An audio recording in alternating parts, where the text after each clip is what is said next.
28 de mayo del 585 a.C., no muy lejos de aquí, en el corazón de Asia Menor, es decir, en lo que es hoy en día Turquía, dos grandes ejércitos se enfrentaron en una batalla que debía decidir una guerra que llevaba ya más de 5 años. Sin embargo, el resultado no sería el que ninguno de los dos bandos esperaba. De un lado se encontraban los medos, una potencia en ascenso que comenzaba a construir lo que con el tiempo llegaría a ser un enorme imperio. Del otro estaban los lirios, un poderoso y próspero reino que controlaba la mayor parte de Asia Menor. La batalla comenzó a pelearse con gran coraje de ambos bandos, pero poco tiempo después los soldados comenzaron a ver algo que los distrajo del combate. El sol sobre sus cabezas comenzó a cortarse y a disminuir de tamaño. Pronto el campo de batalla se sumió en una profunda oscuridad en la que los soldados ya no podían seguir luchando. Asombrados por lo que veían, que solo podían interpretar como una señal de los dioses, los líderes de ambos bandos acordaron una tregua. Esta batalla junto al río Jalis se conoce hoy como la Batalla del Eclipse. Sabemos de ella por un breve comentario de Heródoto. El gran historiador griego añade a ese comentario un dato todavía más sorprendente que el de la batalla misma. Afirma que la ocurrencia de ese eclipse había sido anunciada a los griegos por un contemporáneo, Tales de Mileto. ¿Cómo hizo Tales para predecir este eclipse? Ese interrogante ha ocupado a generaciones de investigadores. Veamos este tema en más detalle. Los eclipses de sol eran, por supuesto, conocidos por los hombres de esa época, pero eran lo suficientemente extraños como para causar una profunda impresión en quienes los observaban. Además, no conocían cuál era su causa.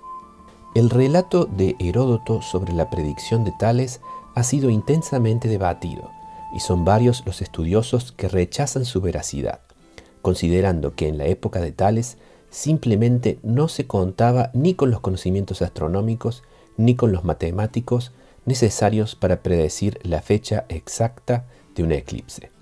Uno de esos conocimientos sería, por ejemplo, la trigonometría, que sería desarrollada plenamente solo por el astrónomo griego Hiparco en el siglo II a.C. Cabe destacar que una predicción verdaderamente precisa de los eclipses solo fue posible desde el siglo XVIII.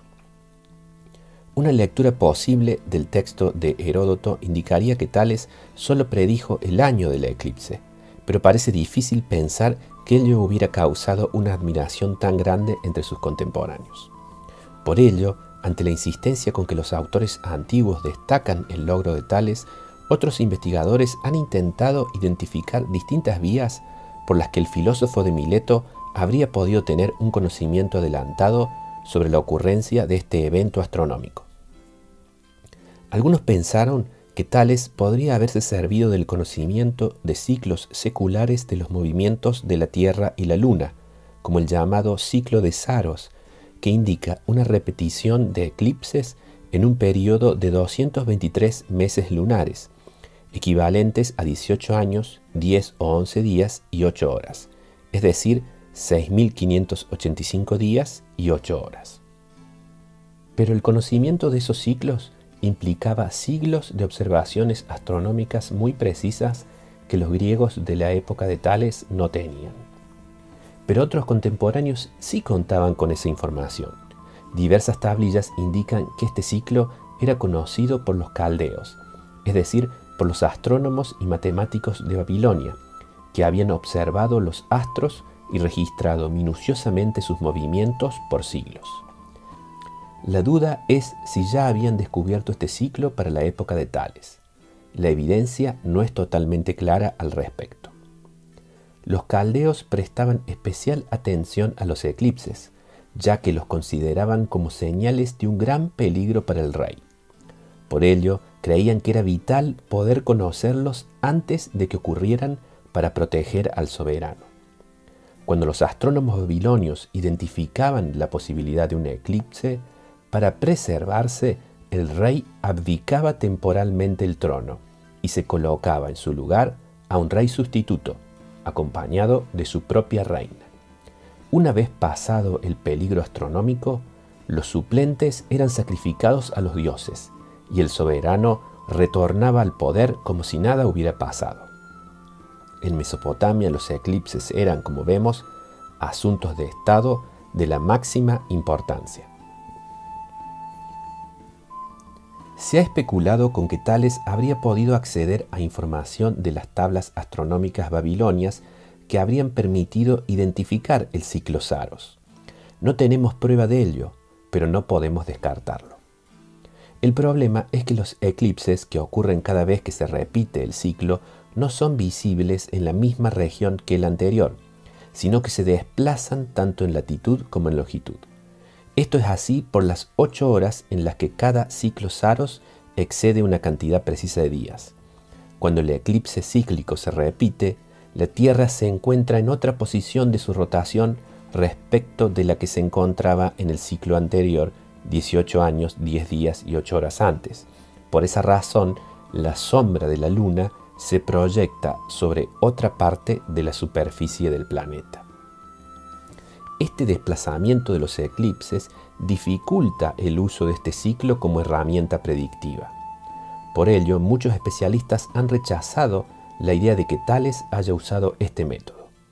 Sin embargo, en mi opinión, no podemos descartar completamente que Tales conociera no solo el ciclo del Saros, sino que también fuera consciente de este desplazamiento de los eclipses y que hubiera tenido información sobre el eclipse anterior del ciclo que fue visible en Egipto el 18 de mayo del 603 a.C., es decir, durante su propia vida.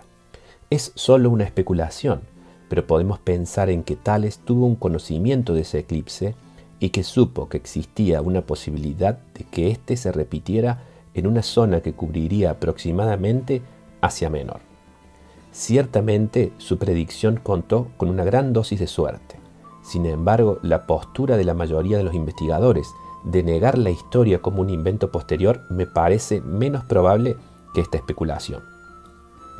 Recientemente, una interesante nueva posibilidad ha sido propuesta por Patricia O'Grady. Para esta investigadora, Tales puede haber conocido la existencia de un ciclo menor de 23 meses y medio en el que un eclipse lunar es seguido muchas veces por uno solar. Sin embargo, como este vínculo es solo uno de probabilidad, en su opinión, Tales tuvo también en este caso una muy importante dosis de suerte para lograr que su predicción se cumpliera. Dejando de lado su supuesta capacidad de predecirlos, ¿entendía Tales qué causaba los eclipses? Los investigadores modernos consideraron normalmente que, por más que Tales hubiera podido predecir un eclipse, no contaba con herramientas suficientes para comprender las verdaderas causas de este fenómeno. En ese caso, Tales habría solo conocido que existía un ciclo que se repetía, pero no habría comprendido cuáles eran las causas de ese fenómeno recurrente. Sin embargo, el hallazgo en la década de 1980 de un papiro griego con un comentario a la Ilíada presentó una clara evidencia en contra de esa afirmación. En efecto, el comentario incluye una cita de una obra perdida del astrónomo griego Aristarco de Samos, que atribuye a Tales el haber explicado que los eclipses se ocasionan por el paso de la Luna delante del disco solar.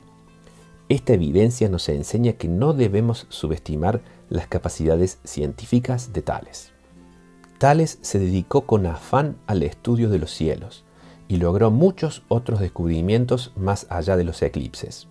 Las fuentes antiguas le adjudican, por ejemplo, haber afirmado que la Tierra era una esfera, haber sido el primero en predecir equinoccios y solsticios, haber elaborado un calendario astronómico preciso y haber también identificado los mejores astros para orientarse en la navegación. Es probablemente por logros como estos que las fuentes insisten en designar a Tales como el primer astrónomo griego. Sus descubrimientos en este terreno fueron posibles porque Tales introdujo importantes avances también en la matemática. Hablaremos de ellos en nuestra próxima clase. Tales tenía fama de sabio por muchas razones, pero su capacidad de predecir el eclipse del 585 a.C. parece haber asombrado sobremanera a sus contemporáneos y haberle dado una reputación de un ingenio e inteligencia casi sobrehumanos. Poco después de esta hazaña astronómica, en el año 582 o 581 a.C., Tales fue incluido entre los 7 sabios de Grecia junto con figuras como Solón de Atenas o Vías de Priene. Nos han llegado muchas versiones sobre quienes formaban parte de este conjunto de sabios, pero Tales es la única figura sobre la que existe un consenso unánime y aparece en todas las listas que poseemos. Todo parece indicar que se lo consideraba como el más sabio de todos. Sin duda, si alguien merecía ser distinguido como sabio entre los griegos de esta época, ese era Tales. Espero que les haya gustado esta clase. Si ha sido así, para no perderse ninguna más de las que vamos a subir aquí en el canal, no dejen de suscribirse. Hasta luego y los veo en la próxima clase.